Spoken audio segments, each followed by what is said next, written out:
예수께서 그에게 물으셨다. 내 이름이 무엇이냐? 그가 대답하였다. 군대입니다. 많은 귀신이 그 사람 속에 들어가 있었기 때문이다. 귀신들은 자기들을 지옥에 보내지 말아달라고 예수께 간청하였다. 마침 그곳 산기슭에 노아 기르는 큰 돼지떼가 있었다.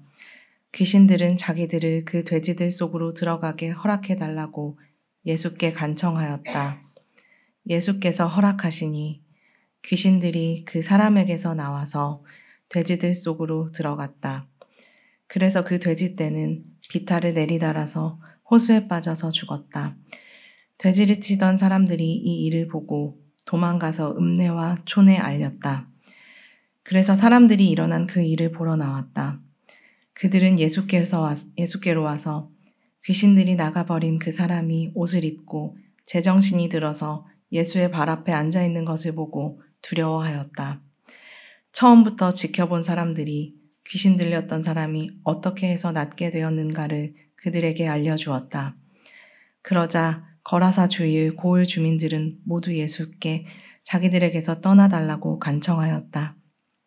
그들이 큰 두려움에 사로잡혔기 때문이다. 그래서 예수께서는 배에 올라 되돌아가시는데 귀신이 나간 그 사람이 예수와 함께 있게 해달라고 애원하였으나 예수께서는 그를 돌려보내시며 이렇게 말씀하셨다. 내 집으로 돌아가서 하나님께서 내게 하신 일을 다 이야기하여라. 그 사람이 떠나가서 예수께서 자기에게 하신 일을 낱낱이 온 읍내에 알렸다. 도스토옙스키의 장편 소설 악령에는 스테판이라는 사람이 등장합니다. 이 사람은요, 허황된 이상을 추구하느라고 정말 단 한 번도 제대로 된 자기만의 인생을 살지 못하는 것 같이 보입니다. 결국 마지막에 맘먹고 한번 가출했다가 객사합니다. 서서히 죽어가는 비참한 그의 곁에 우연히 만나게 된 소피아라는 여인이 있었습니다. 죽어가는 스테판은 그 소피아에게 성경을 읽어달라고 부탁합니다. 마지막으로 성경을 읽어달라. 그러면서 콕 집어서 뭐라고 말하냐면 돼지떼가 나오는 본문을 읽어주시오. 그렇게 말을 합니다. 다행히 소피아는 성경을 잘 알고 있었기 때문에 바로 찾아서 숨이 넘어가기 전에 바로 찾아서 읽어준 구절이 바로 오늘의 본문입니다. 예수께서 거라사에서 군대 귀신을 쫓아내신 이야기죠. 한 사람에게서 나온 그 군대 귀신이 산기슭에 있던 돼지떼에게 들어가자. 돼지들이 발작을 일으키면서 호수로 뛰어들어서 몰살해버리는 아주 끔찍한 이야기죠. 이 이야기를 소피아가 쭉 읽어주자 스테판은 이렇게 마지막으로 외칩니다. 이건 꼭 우리 러시아와 같아요. 환자에게서 나와 돼지떼 속으로 들어간 그 악령들. 어쩌면 내가 그 우두머리인지도 몰라요. 선두에 서 있는 자 말이죠. 우리는 완전히 무엇에 홀린 듯 광포하게 날뛰면서 절벽에서 바다로 돌진하는 겁니다. 모두 빠져 죽을 거예요.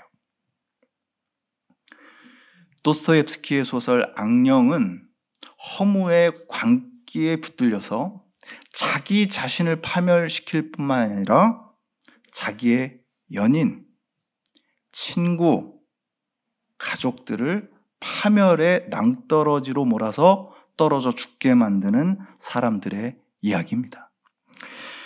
도스토옙스키는 이 소설의 맨 앞에도 푸시킨의 말과 함께 바로 오늘 누가복음 본문을 인용해 놓았습니다. 그만큼 이 본문은 도스토옙스키의 영혼에 깊이 각인되어 있었음을 우리는 알 수가 있습니다. 여러분 어떻습니까? 귀신이 있다고 생각하십니까? 더러운 영, 악한 영, 악령, 악마, 사탄. 그런 게 과연 있을까요? 21세기에 그런 게 어디 있어? 라고 생각하는 분들 있겠지만 성경은 확실히 그런 존재가 있다라고 말합니다. 그리고 짧지 않은 저의 목회 시절 수많은 상담을 하면서 특히 오늘 이 땅을 살아가는 젊은이들을 보면서 있구나, 확실히 있구나라는 사실을 알게 됩니다. 귀신들이 연약하고 착한 한 청년의 정신에 올라타서 얼마나 그들을 황폐하게 하고 있는지를 제가 직접 듣고 또 함께 했던 기억들이 지금도 생생합니다. 더러운 영, 악한 영이 있는 곳에는요, 반드시 미친 바람이 일어납니다. 광풍입니다. 오늘 본문 바로 앞에 보면은요, 누가복음 8장 22절부터 25절까지 예수님께서 자연 폭풍을 잔잔하게 해주신 이야기가 나옵니다. 갈릴리 호수를 가고 있는데 예수님의 배 안에서 주무시잖아요. 근데 폭풍이 일어나고 예수께서 깨어나셔서 그 자연 폭풍을 잔잔케 하시잖아요. 근데 거기에 바로 뒤이어 나타나는 말씀, 26절부터 오늘 본문이 속한 39절까지의 말씀은요, 인간 폭풍에 관한 말씀입니다.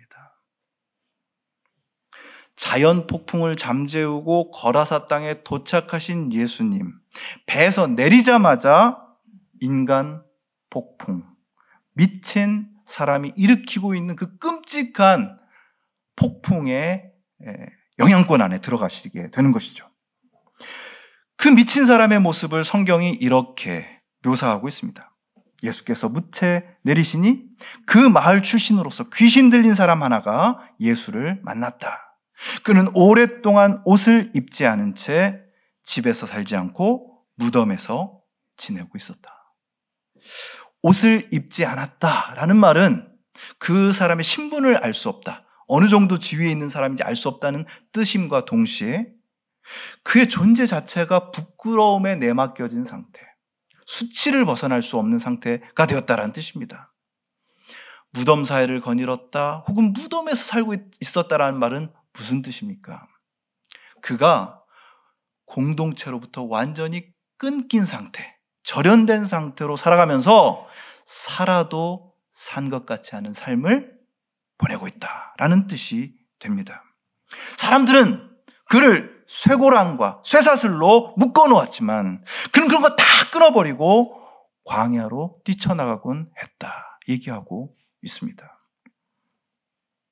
그런데 그 사람 안에 있는 악령이 예수님을 딱 알아보고 소리치지 않습니까?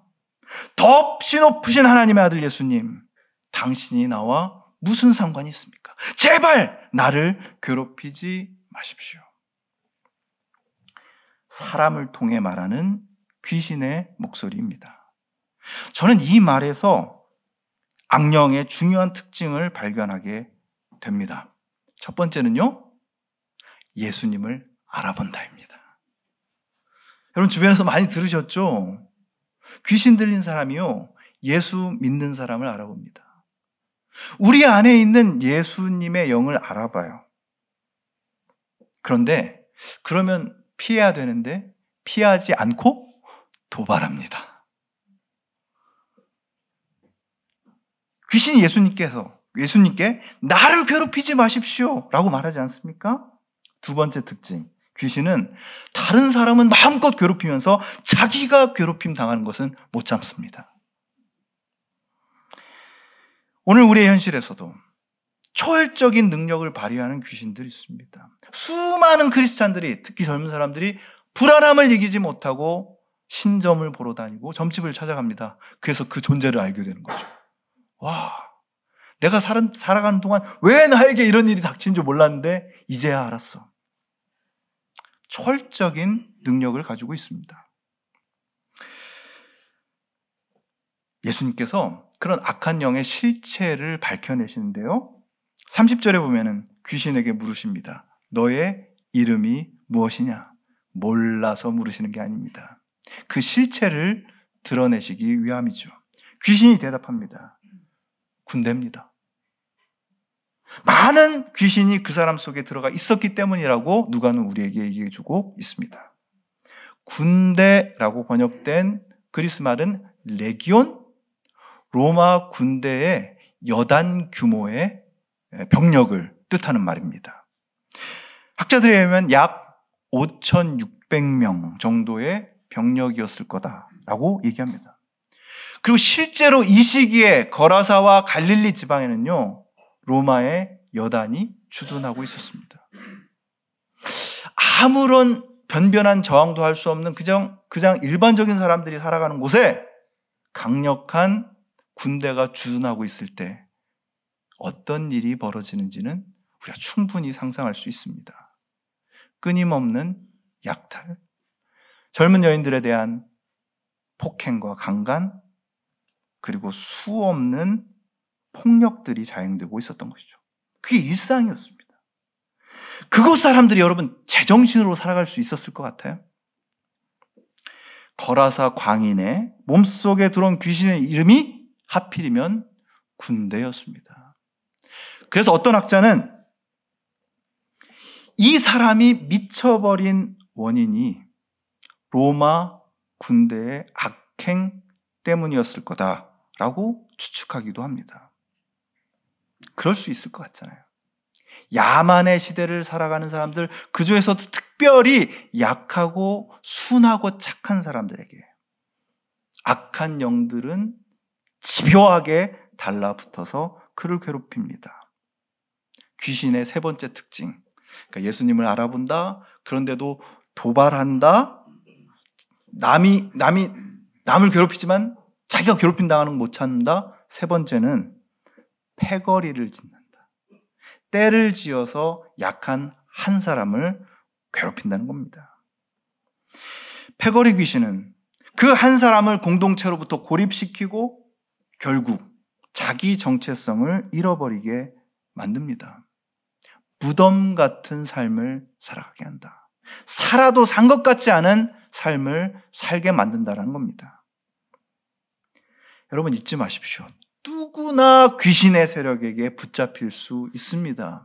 인간으로 살아가는 한 누구도 자부할 수 없어요. 우리는 괜찮을 거다라고 얘기할 수 없습니다. 우리 가족은 이런 문제로부터 안전하다고 말할 수 없습니다. 경계하고 또 경계해야 합니다.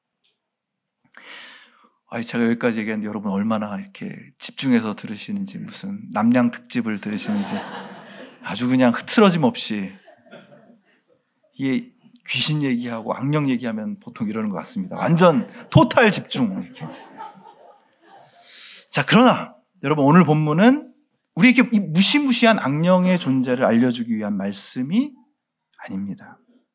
그 악령의 존재를 완전히 무력화할 수 있는 유일한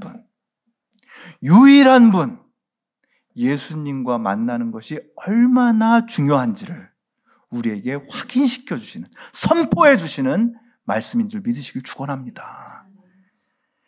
여러분은 이런 악한 영 혹은 악령에 들린 사람 만나면 어떻게 하실 것 같아요? 손 목사는 어떻게 할 것 같습니까? 사탄아 물러가라! 그럴 것 같습니까? 대부분의 사람들은 숨어버릴 것 같지 않습니까? 제자들처럼. 제가 참 성경 읽으면서 너무 재밌었는데요. 분명히 제자들은 예수님과 한 배를 타고 거라사 땅에 딱 내렸잖아요. 39절까지 제자들에 대해서 이런 방구가 나오지 않습니다. 저의 추측은, 합리적인 추측은 아마 내리자마자 어디로 숨어서 예수님이 어떻게 하나 보고 있었을 것 같아요. 너무 무서워서 어딘가 숨어서 지켜보기만 하는 제자들의 그 마음으로 한번 오늘 본문을 자세히 보시길 바랍니다. 보이는 게 있습니다. 첫 번째, 예수님이 싸우시는 거 아니겠어요? 싸우시는데, 싸움은 치열한데 엄청 태연하십니다. 여러분, 어떤 싸움이 있는데 한 사람은 막 죽기 살기로 달려드는데 한 사람은 너무 태연하게 방어하고 공격해. 압도적인 우위에 있기 때문입니다. 사악한 영은 막 날뛰는데 예수님은 평온하세요.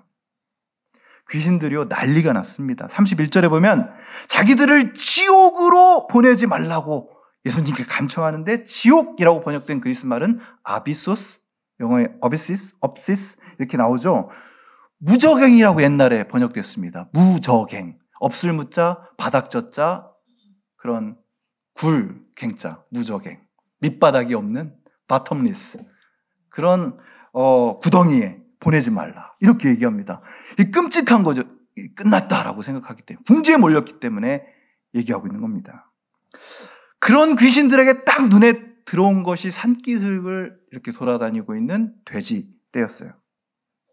유대인들은 돼지를 부정한 짐승으로 여겨서 근처에도 안 갑니다. 근데 웬 돼지떼? 이곳이 갈릴리 호수 동편이라는 사실을 기억해야 됩니다. 동편은 이방인들이 사는 곳이에요. 혹은 이방인처럼 살기로 한 사람들이 있는 곳입니다. 거기니까 돼지를 키울 수 있는 거예요. 거기서 돼지 키워서 그리스인들에게, 로마 사람들에게 팔면서 생계를 유지하고 있는 것입니다. 근데 바로 그 순간 그 옛날 도스토옙스키를, 그리고 오늘날 우리를 전율하게 만드는 장면이 나오잖아요. 마침 그곳 산기슭에 노아 기르는 큰 돼지떼가 있었다. 귀신들은 자기들을 그 돼지 속으로 들어가게 해달라고 예수께 간청했다. 허락하시니 귀신들이 그 사람에게서 나와서 돼지들 속으로 들어갔다. 돼지떼는 비탈을 내리달아서 호수에 빠져 죽었다. 저는 확신합니다. 성경에서 영화로 만든다면 가장 끔찍한 장면 중 하나가 오늘 이 장면일 것 같아요. 그 당시 로마군의 흉포함에 시달리며 분개했던 사람들이라면 그 로마의 여단 병력을 뜻하는 레기온, 그것이 돼지떼에 들어가서 물에서 몰살하는 장면을 보면서 통쾌함을 느꼈을지도 모릅니다. 야, 대단하다. 저 예수란 사람 뭔가가 있어. 확실한 메시아야. 그런데 여러분, 예수님, 우리가 기다리는 예수님의 진짜 관심은 다른 데 있었습니다. 그것을 35절, 36절이 우리에게 보여줍니다. 사람들이 일어나 그 일을 보러 왔다. 그들은 예수께로 와서 귀신들이 나가버린 그 사람이 옷을 입고 제정신이 들어서 예수의 발 앞에 앉아있는 것을 보고 두려워하였다. 처음부터 그 사실을 지켜본 사람들이 귀신 들렸던 사람이 어떻게 해서 낫게 되었는가를 알려주었다. 아쉬운 번역입니다. 낫게 되었다라고 하니까 무슨 병에 걸렸다 나은 것 같지만 여기서 쓰인 말은 구원을 받았는지를, 너와 내 집이 구원을 얻으리라 할 때의 구원입니다. 한 사람의 구원, 바로 이것이 예수님의 지극한 관심임을 믿으시길 축원합니다. 귀신 쫓아내고 막 돼지떼 다 몰살하고 이 모든 일이 일어나야 했던 단 하나의 이유, 그것은 한 사람의 구원입니다. 그것을 위해 예수님은 차분하게 그러나 가차없이 싸우십니다. 폭풍과 싸우셨고 악령과 싸우셨어요. 인간을 공동체로부터 단절시키는 광기와 맞서 싸우십니다. 왜? 우리가 멀쩡해 보이는 우리가 자꾸만 거기 빠져들기 때문입니다. 허무에 빠져듭니다. 나도 알지 못했던 광기에 빠져듭니다. 쾌락과 허영에 빠져들고 자기 자랑에 빠져들고 우울함에 빠져듭니다. 왜 그런지 알 수도 없어요. 바로 그렇기 때문에 우리 안에 파고들어서 파괴하려고 하는 그런 영이 있기 때문에 예수님은 폭풍을 헤치고 오십니다. 와서 무슨 일을 하십니까? 한 사람의 구원을 위해서 싸우시는 거예요. 민족 해방이 아니라 온 세상을 개혁시키겠다는 것이 아니라 한 사람의 구원을 위해서. 그 한 사람이 누굴까요? 그 한 사람 누굴까요? 똑똑하고 회의적인 젊은이가 한 명 있었습니다. 읽고 쓰고 끝까지 고민하고 파고드는 최고의 지성인 냉소적인 무신론자. 특별히 그 어느 누구에게도 방해받지 않는 삶을 살고 싶어 했던 30대 초반의 영문학자, 케임브리지 대학의 교수 C.S. 루이스는 이렇게 고백합니다. 나는 처음으로 지극히 실제적인 목적을 가지고 나 자신을 점검해봤다. 그 결과는 경악스러웠다. 온갖 정욕이 뛰놀고 있는 우리, 야망의 도가니, 두려움의 온상, 그리고 애지중지 갖고 온 증오의 하렘이 거기 있었다. My name was Legion. 내 이름이 군대였다. 여러분, 예수님 앞에서야 이걸 볼 수 있습니다. 예수님 앞에서 우리의 진짜 모습이 드러납니다. 여러분, 우리의 영혼이요, 지독하게 그분을 피하려고 하는 것 당연합니다. 기도하기 싫어하고 그분과 마주하려고 하지 않고 자꾸만 다른 것에 집중하려고 하는 거 너무나 당연해요. 그분 앞에 서면 명확해지기 때문입니다. 내가 누구인지. 우리는 무슨 악령 근처에도 안 가는 사람이잖아요. 뭐 그런 거하고 우리랑 무슨 상관이 있습니까? 오히려 우리가 이 세상의 악한 것들의 피해자라고 생각합니다. 다른 사람들이 문제였고요. 나는 그것의 피해자예요. 그러나 그분 앞에 서면 우리는 절망적으로 고백할 수밖에 없습니다. 주님, 내가 군대 귀신입니다. 내 안에 그 모든 것이 다 있었던 거예요. 그걸 보지 못하고 우리가 어떻게 평화를 누립니까? 온갖 욕심, 야망, 두려움, 분노 귀신으로 가득한 패거리들. 그래서 예수님과 마주했을 때 혹은 마주해야 할 때 우리에게서 나오는 가장 솔직한 내면의 목소리가 뭔지 아십니까?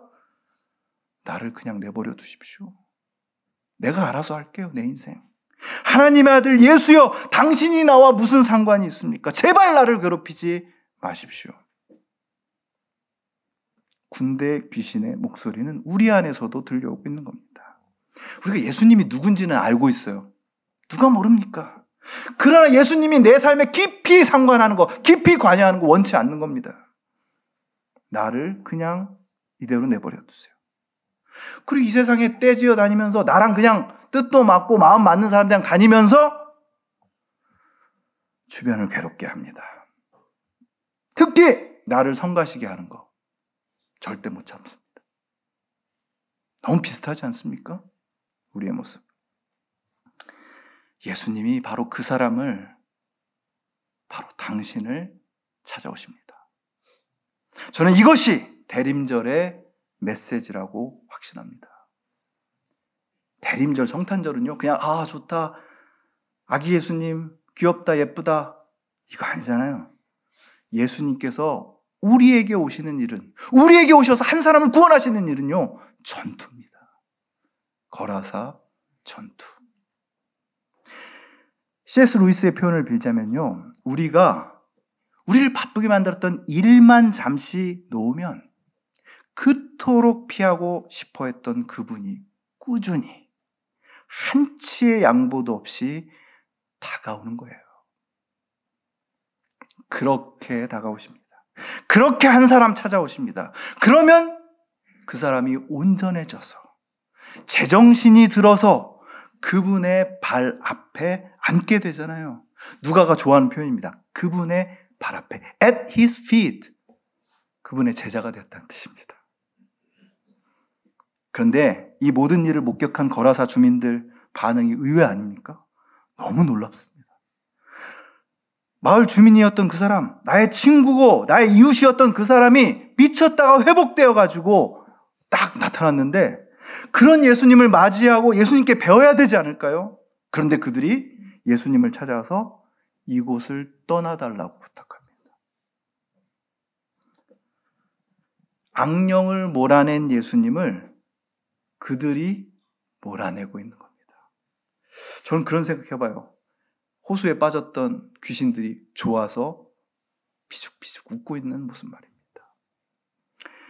인간은 자기에게 익숙한 일상, 내가 원하는 이런 일상을 깨뜨리는 것이라면요, 구원이라도 거부하는 존재입니다. 나의 일상을 유지하기 위해 구원마저도 거부하는 인간들이 살아가는 도시가 바로 거라사입니다.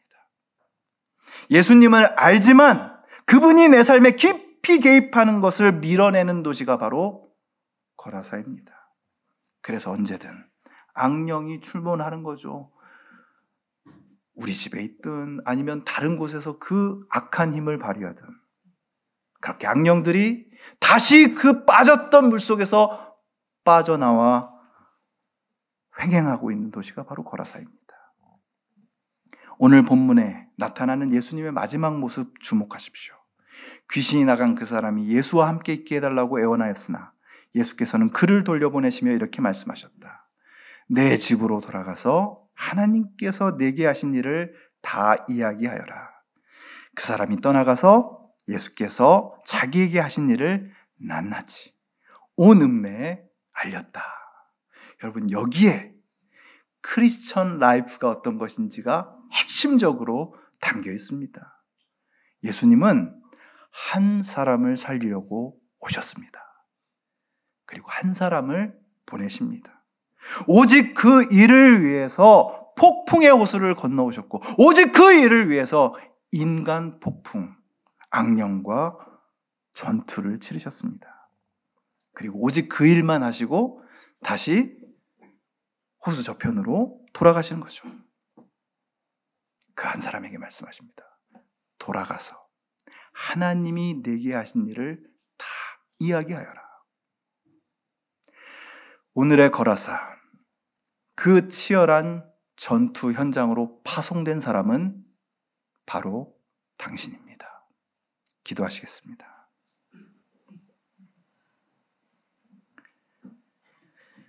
거라사 땅을 찾으셨던 주님, 한 사람을 살리시고 한 사람을 보내신 주님, 나를 찾아와 주시고 나를 살리시고 내가 이 세상에 살아야 하는 참된 소명을 알려주시옵소서. 악한 영과의 싸움이 계속되는 이 땅에서 나의 구원이 되시는 주님과 동행하게 하여 주시고 한 사람을 찾으시고 그를 꼭 필요한 곳에 보내는 예수 그리스도의 사람으로 살아가게 하여 주시옵소서. 예수님의 이름으로 기도하옵나이다.